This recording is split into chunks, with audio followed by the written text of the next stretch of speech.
Welcome back. What a conference. So many stories and ideas. If you're wondering where to go next, you're in the right place because Geraldine Morris is here from the Carbon Trust in South Africa. Geraldine, welcome. Some really interesting insights and discussion. I wonder, what did you take away from today's event? Thanks, Ralph. Yes, I am, as you said, joining from quite a hot Johannesburg today.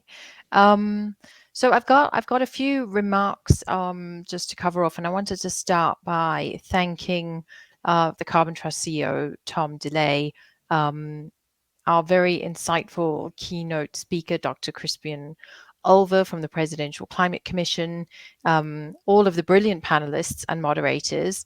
Um, you, Ralph, our wonderful host, and also all of those of you who have been watching and participating in the questions and answers. Um, I think my leading takeaway from today is the critical need to accelerate our efforts for all of the reasons that we do know about. So the climatic reasons, but I think as was highlighted, also the economic and social as well as developmental success in terms of South Africa in particular, but I'm sure true for many of you if you're listening from elsewhere in the globe. Um, and also that I think fundamentally this pathway, be it towards simply a decarbonization pathway or a specific net zero pathway with a particular date in mind, creates an opportunity. And I think for me it's heartening to see the framing from a lot of the panelists today that this is indeed an opportunity. Um, though not easy. And I think some of the keywords that came up across today's session for me, or both sessions rather, was that this journey needs commitment, collaboration, and innovation from across all the role players in society. So, from our policymakers, certainly, and influencers of policy, to those on the ground, like the corporates and the financial institutions who are driving the change. I think also the diversity of needs must be complemented by the diversity of skills. And here, Carbon Trust has a good or can is comes from a strong place, rather, should I say, to be a partner to those of you on your journey to accelerating net zero through pragmatic practical solutions and planning. And again, a lot of those sort of key themes coming through today, that those are the needs in accelerating this journey. We heard from Dr. Olver about the unique circumstances of South Africa. So he framed the country's decarbonization aspirations as well as our economic challenges and socioeconomic challenges as a country, and critically the just transition imperatives of the national response in terms of our aspirations and decarbonization goals, as well as the importance of positioning the response that we take as a country within the context of these developmental challenges. And I think our first panel really started teasing out some of these considerations in terms of what they mean for corporates and critically the role of corporates in ensuring that we achieve a just transition towards this low carbon economy.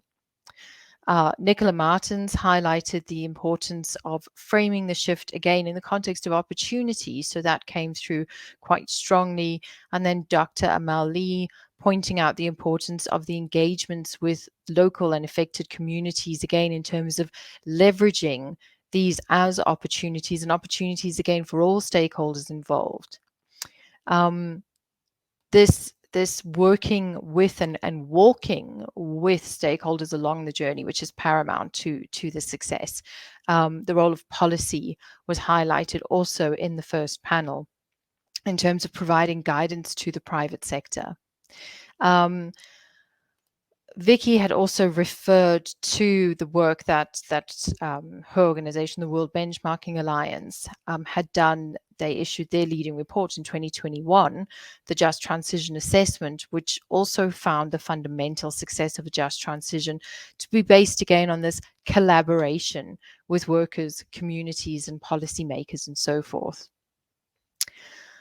I think a key takeaway from that first panel was that the companies really should look at this journey in a holistic manner and integrate the necessary transparency and target setting into their business as a core component thereof, and not simply as an environmental concern. Also interesting for me and heartening to hear some of the comments about the responsibility towards workers, even looking outside of one sector, and the need for that real world impact and those practical solutions.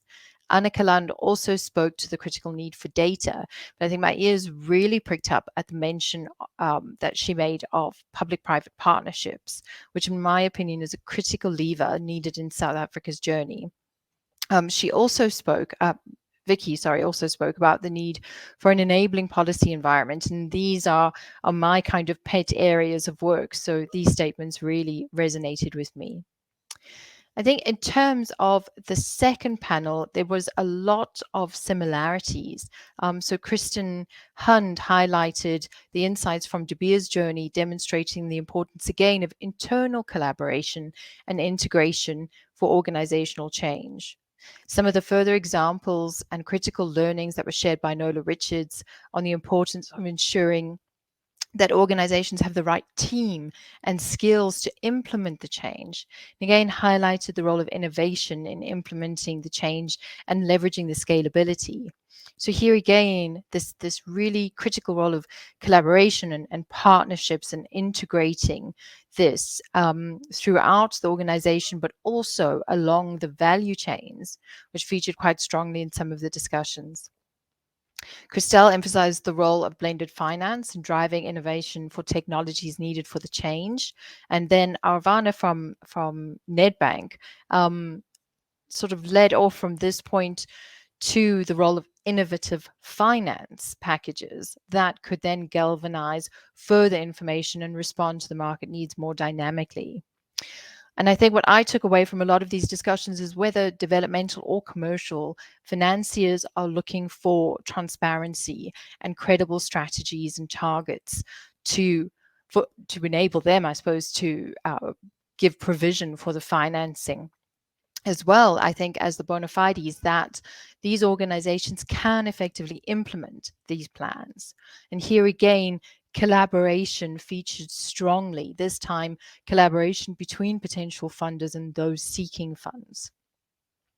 Another critical point raised was the role that corporates and corporate leaders have to play in leading and in the stewardship for the future. And again, I think this is a really key message and a strong message that comes through. Again, it was emphasized that this is a journey, both, I think, from a financial point of view and an implementation point of view. And again, Carbon Trust, very well placed to partner with potential corporates on these journeys. I know the Africa team is looking forward to continuing our work with some of the clients, some of whom featured in our discussions today. So those across and beyond those who have joined the call today and the sectors involved today. I personally have thoroughly enjoyed today's engagement and the insights that were shared, and I hope that all of the participants and our audience have too. Carbon Trust has hosted a series of these Accelerate to Net Zero events across the regions that we operate, culminating in Africa and Latin America events today. We've held events in China, Europe, Southeast Asia, and the UK. And the recordings from all of our events will be available on our website as well as our YouTube channel in the coming days. And I encourage all of you to please go and take a look at the events from across some of the international perspectives. I'd like to end off by once again thanking you all for attending, thanking our keynote speaker, all of our other speakers and panelists, our moderators, hosts, and importantly, our Marcoms team, without whom this would not have been possible today. This has been a truly inspiring inspiring event. I'm wishing you all a very good year ahead and the best for your journeys to net zero. Thank you very much, Geraldine. As you said, All of the videos will be available on the YouTube channel and on the website. There is one more event in this series, so if you'd like to hear from another region, Latin America starts in about 2 hours' time. Actually, I think it's about 90 minutes' time. You'll find the details on how to join on our website under events. That's also where you'll find the information about joining up for the newsletters, looking at other people's stories, and also some of the insights as well.